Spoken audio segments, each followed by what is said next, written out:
Welcome to Khan's Crop Academy. Good morning, student. Hi, we are going to learn Agriculture, Science and Technology, Standard 12, Chapter number 11, Organic Farming. In previous lecture, explain the requirement of organic farming. There are 11 requirement of organic farming. तर विद्यार्थी मित्रांनो, lecture number 4 मध्ये आपण organic फार्मिंगसाठी काय काय requirement आहेत ते 11 requirement आपण अभ्यासलेला आहोत. तर या लेक्चर नंबर 5 मध्ये आज आपण बघत आहोत components of organic farming. Very important point consider in board exam. Components of organic farming. There are 3 components of organic farming, that is organic manure, non-chemical weed control and biological pest and disease control. These are the main components of organic farming. Organic manure is a main component of organic farming. It includes farmyard manure, compost, green manure, vermicompost, biofertilizer, crop residues and crop rotation. These are the points included in organic manure. Organic manure. Then second is non-chemical weed control. Non-chemical weed control. Weed control by all physical, all mechanical, all cultural and all biological methods used for control the weeds. Control the weeds. Then third, biological pest and disease control. It includes natural enemies, that is pathogen, parasite, etc.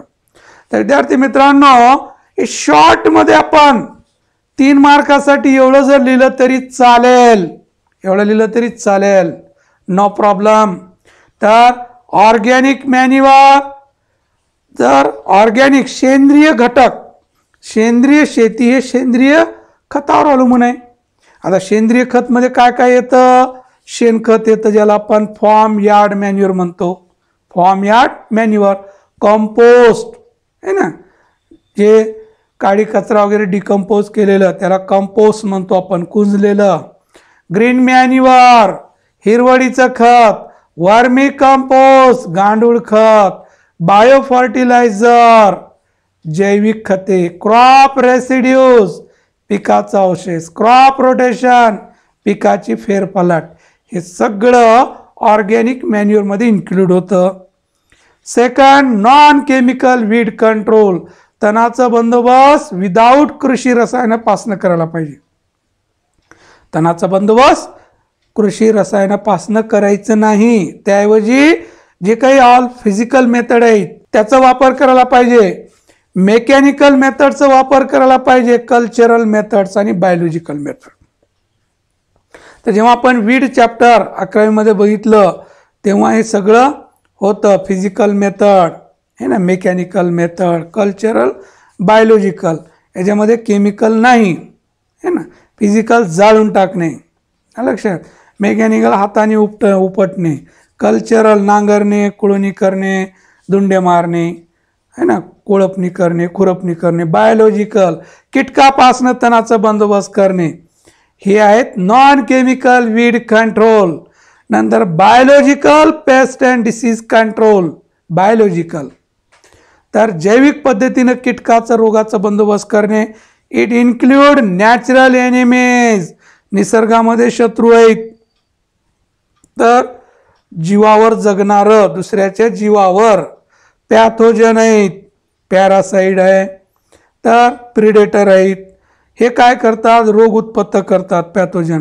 पॅरासाइड काय करतं? त्याच्यावर जगतं. पॅरासाइड हे होस्टपेक्षा लहान असतं. Predator हे होस्टपेक्षा मोठं असतं. उदाहरणार्थ कॅट आहे आणि रॅट आहे. कॅट इज अ प्रिडेटर आणि होस्ट कोण आहे? लक्षात. लहान उंदीर काय? होस्ट आहे. म्हणजे होस्टपेक्षा मांजर कशी आहे? मोठी आहे. अनेक उंदरं खाऊ शकते. हे एक झालं उदाहरण. याला काय म्हणणार? प्रिडेटर म्हणणार. कॅट काय? प्रिडेटर आहे. आणि होस्ट कोण आहे? रॅट आहे. दुसरं उदाहरण. अँट आहे आणि इन्सेक्ट आहे एखादी, हाऊस फ्लाय म्हणा, मॉस्किटो म्हणा, है ना. अनेक मुंग्या एकत्र येऊन एकावर हल्ला करतात. होस्ट कोण आहे? घरमाशी आहे, है ना. आणि त्याच्यावर अटॅक कोण केलं?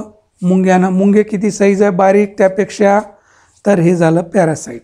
मुंग्या काय? पॅरासाईट. कोणाला खाऊ लागलो? त्याच्यापेक्षा मोठ्याला अनेक एकत्र मिळून, त्याला पॅरासाईट म्हणायचं.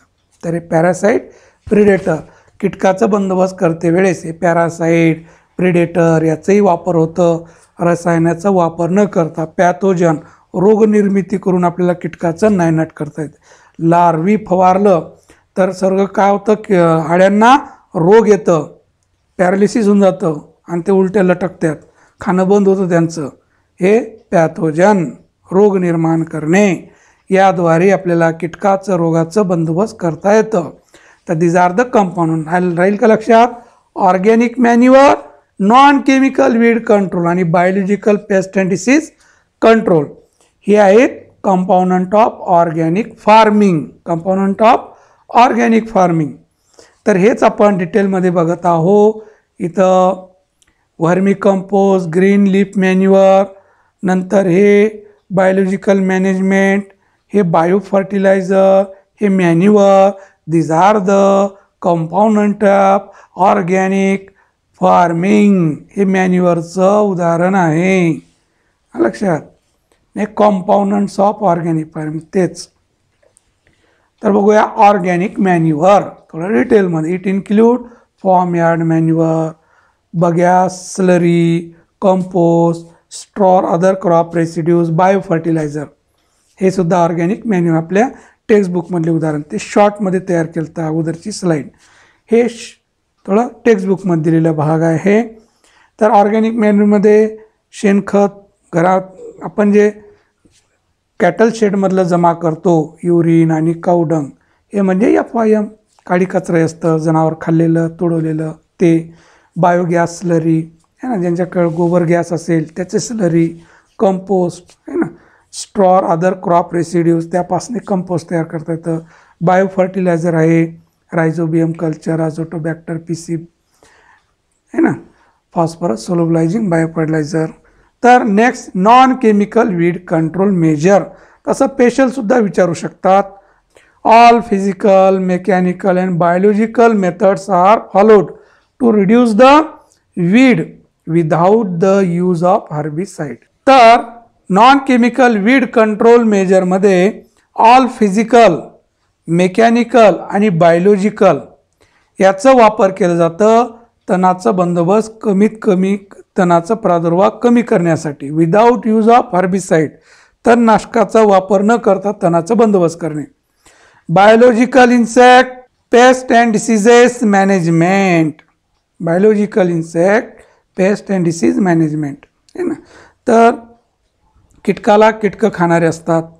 जसं ॲफिड आहे, मावा, मावाला खाणारं मावावर जगणारं कीटक लेडीबर्ड बिटल आहे.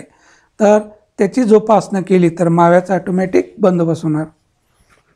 It include the conservation of natural enemies, paste and pathogen. तर नॅचरल एनिमी, निसर्गाने जे तयार केलेलं आहे त्याचा वापर करून कीटकाचा रोगाचा बंदोबस्त करणे. Use of botanical and microbial pesticide. नंतर एवढं करून सुद्धा बंदोबस्त होत नसेल तर आपण बायो इन्सेक्टिसाइड म्हणजे प्लांटपासनं तयार केलेलं, जसं निमार्क आहे, निंबोळीचा अर्क, लसणाचा अर्क, तंबाखूचं, हे काय बायो इन्सेक्टिसाइड आहे. हे रसायन आहे का नाही हे पळून लावतात, तर याचा वापर करायला पाहिजे. Weeds are causing great economic loss to the main crop yield. Weeds are causing great economic loss.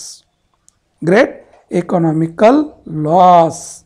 Weeds are causing great economic loss to the main crop yield. तण हे 70-80% उत्पादन गारद करतं पिकाचं. एवढं जास्त नुकसान करतं तण. मग तणाचा बंदोबस्त करणं गरजेचं आहे की नाही. पण रसायन वापरून नाही, फिजिकल मेथड वापरा, केमिकल नाही, फिजिकल वापरा, मेकॅनिकल वापरा, बायोलॉजिकल वापरा, कल्चरल वापरा आणि तणाचा बंदोबस्त करा. Weeds are fast growing and more reproduction capacity and hence difficult to control. तणामध्ये असं गुणधर्म आहे, आपण 11वी मध्ये बघितलो कॅरेक्टरिस्टिक ऑफ वीड मध्ये. It is a fast growing, vigorous growing, maximum production of seed है ना. Then also reproduction by vegetative, it can be spread by wind, so many kilometer traveling one place to the another place. Wings also, spines also. तर या तणाच्या बियाला वेगळं गुणधर्म दिलं असतं, त्याला पंख असतात, काटे असतात है ना. तो किती लांब तो ट्रॅव्हलिंग करू शकतो वाऱ्याच्या सहाय्याने, ॲनिमलच्या सहाय्याने, बर्डच्या सहाय्याने वगैरे. नंतर पाण्याद्वारे प्रवास होतो, त्याचं ट्रॅव्हलिंग होतं आणि फास्ट ग्रोईंग असतं, पिकापेक्षा लवकर त्याचं मॅच्युअर होऊन जातं आणि बियाणं शेतामध्ये बी पडतं आणि तण उगून येतं. म्हणजे बंदोबस्त करण्यासाठी डिफिकल्ट आहे. जर आपण बंदोबस्त त्याचं आपण नेहमी बंदोबस्त करतो तरी तण येतं. म्हणजेच तणचं एवढं हे आहे की तो 14 वर्षसुद्धा मातीमध्ये राहू शकतं, एवढं त्याची व्हायबिलिटी आहे. ते संपत नाही, थरावर थर तण येतच राहतं आणि त्याचं कंट्रोल करतच राहावं लागतं. It is effectively control by integrated weed management. The major components of integrated weed management include monitoring weed, use ecological, biological, biotechnical method. तर दीज आर द बायोलॉजिकल है ना. Next, low cost agronomic strategy. तर हे point कशामध्ये आहे, कशामध्ये, हे biological non chemical weed कंट्रोलमधलेच हे पॉईंट आहे. Monitoring weed, use ecological, biological, biotechnical method आणि तिसरा आहे low cost agronomic strategy. Higher plant population. आपण जास्त पॉप्युलेशन ठेवलं पिकाचं, तणाला जागा मिळणार नाही, तणाचा प्रादुर्भाव होणार नाही. बॅलन्स्ड न्यूट्रिशन, पिकांना व्यवस्थित बॅलन्समध्ये आपण न्यूट्रियन दिलं तर पिकाची व्यवस्थित वाढ होणार. Intercropping, relay cropping, mixed cropping, यामुळेही तणाच्या प्रादुर्भावावर कंट्रोल होतं. आंतरपीक, relay cropping, mix cropping. Use of competitive cultivars, त्याबरोबर कॉम्पिटिशन करणारं ते लागवड करायला पाहिजे. Use of dense vegetative crop, लक्षात. तर या लो कॉस्ट ॲग्रोनॉमिक स्ट्रॅटेजी यानुसार सुद्धा आपल्याला तणाचं काय होतं, बंदोबस्त करता येतं. Next, ecological management, cultural weed control, ploughing, crop rotation, intercropping, soil solarisation, puddling are very effective for weed control. जे कल्चरल वीड कंट्रोल मेथड आहे, नांगरणी करणे, त्यामुळं तणाचं बंदोबस्त होतं, खोल मुळाचे तण नाट होतात. पिकाची फेरपालट करण्यामुळं तणाचं बंदोबस्त होऊ शकतं. आंतरपीक घेतल्यामुळं ही तणाचं बंदोबस्त होऊ शकतं. सॉईल सोलरायझेशन आहे ना, तर जमीन तपवल्यामुळंही, नंतर पडलिंग केल्यामुळं, पडलिंग म्हणजे चिखल तयार करणे, यामुळे तणाचं प्रादुर्भाव कमी होतं. Are very effective for weed control. Crop rotation which are very effective against weeds in pulse crop rotation with cereal crops. तर क्रॉप रोटेशनमुळं, पिकाची फेरपालट केल्यामुळं काय होतं, very effective again weeds in pulse crop rotation with cereal crop. तर या पिकाची फेरपालट केला आपण पल्सेस क्रॉप, डाळवर्गीय पीक आणि तृणधान्य, तर काय होतं, यामुळं तणाचं बंदोबस्त आपल्याला करता येतं. कारण पल्सेस क्रॉप शॉर्ट ड्युरेशन, पुढच्या वर्षी लॉंग ड्युरेशन असं राहिलं तर काय होणार, आपल्याला तणाचा बंदोबस्त करता येणार. नेक्स्ट, बायोलॉजिकल वीड कंट्रोल, जैविक पद्धतीनं तणाचं बंदोबस्त कसं करायचं. Biological weed control involve the use of insect, pathogen, fish and snail. Biological weed control means weed control by the help of living organism, that is insects, pathogen, fish and snail. तर जीवाचा वापर करायचं biological म्हटल्यानंतर. In biological control method It is not possible to eradicate weeds, but weed population can be reduced. तर biological मेथडमध्ये आपल्याला तणाचं बंदोबस्त permanent करता येत नाही, पण त्याचं इरॅडिकेशन करता येतं, त्याचे पॉप्युलेशन कमी करता येतं आपल्याला तणाचं. त्यामध्ये बघूया आपण insect. In Australia lantana camara was control by 2 beetles. तर 2 बिटलपासनं लँटेना कॅमेरा जे आहे, ज्याला आपण घाणेरी वीड म्हणतो, झुडूप असते बघा घाणेरीचं, अट्रॅक्टिव्ह फ्लावर येतात, झुडपं असतात ते. Next, prickly pear weeds was control in India by cochineal insect. तर भारतामध्ये प्रिकली पेअर हे वीड जे आहे समुद्रामधलं, त्याचे बंदोबस्त हे कोचिनियल इन्सेक्टपासनं केलं. Fish common carp control aquatic weed. Fish जे आहे, कार्प म्हणून नावाचं फिश, ते काय करतं, अक्वाटिक वीड जे आहे त्याला नायनाट करतं, बंदोबस्त करतं. सिनेल गोगलगाय, सिनेल फीड्स ऑन समर्ज्ड वीड, जे पाण्यामध्ये येणारं जे आहे तण, तो त्याच्यावर जगते सिनेल. तर हे जीवाचा वापर करून तणाचा बंदोबस्त करता येतं. Then next method, physical mechanical method of weed control. आता फिजिकल आणि mechanical method of weed control. Hand weeding, हाताने तण उपटून टाकणे, खुरपणी करणे. होईंग, दुंडे मारणे. डिगिंग, खंदून काढणे. मोईंग, कटिंग, हरियाळी वगैरे आपण कट करतो वरून. क्लिनिंग, स्वच्छ करणे आहे ना. फ्लडिंग, पाणी साचून ठेवणे. बर्निंग, जाळून टाकणे. मल्चिंग, आच्छादन करणे, त्यामुळे तण येत नाही बरं. इंटर कल्टिवेशन, जे काही आंतर मशागतीचे काम आहे त्यामुळे तणाचं बंदोबस्त होतं. कटिंग केलं जातं, अपरूटिंग केलं जातं. तर दीज आर द फिजिकल और mechanical method of weed control. याद्वारे आपण तणाचं बंदोबस्त करायला पाहिजे, तणाचा बंदोबस्त करायला पाहिजे. तर हे कंपाऊंडंट्स ऑफ ऑर्गॅनिक फार्मिंग फार महत्त्वाचं आहे. 3 घटक काय काय बघितले आपण, ऑर्गॅनिक मॅन्युअर, नंतर नॉन केमिकल वीड कंट्रोल, आणि तिसरं biological method of paste and disease control. तर विद्यार्थी मित्रांनो, ऑर्गॅनिक फार्मिंग हे कंपाऊंडंट घटक जे आहे ऑर्गॅनिक फार्मिंगचं महत्त्वाचं घटक आहे. 3च मेन पॉईंट आहेत आणि 3 मार्काचा प्रश्न याच्यावर हमखास विचारू शकतात. तर व्यवस्थित नोट करून घ्या. तर विद्यार्थी मित्रांनो, जास्तीत जास्त शेअर करा, सबस्क्राईब करा, जेणेकरून नोटिफिकेशन मिळत राहणार. कमेंट्स करा, कमेंट्स येणं गेलेत, समजत आहे का नाही समजत आहे, बघू लागलो की नाही बघू लागलो, का बोर करू लागलो सर, काहीतरी कमेंट्स करा मुलांना. एवढं मेहनत घेऊ लागलो त्याबद्दल काही कमेंट्स करा. तर कमेंट्स आले की मलाही आनंद उत्साह निर्माण होतं आणि आणखीन जोमाने शिकवता येतं. तर जास्तीत जास्त शेअर करा, सबस्क्राईब करा बाळांनो. तर इथं आपण थांबूया. थँक्स. जय जवान जय किसान.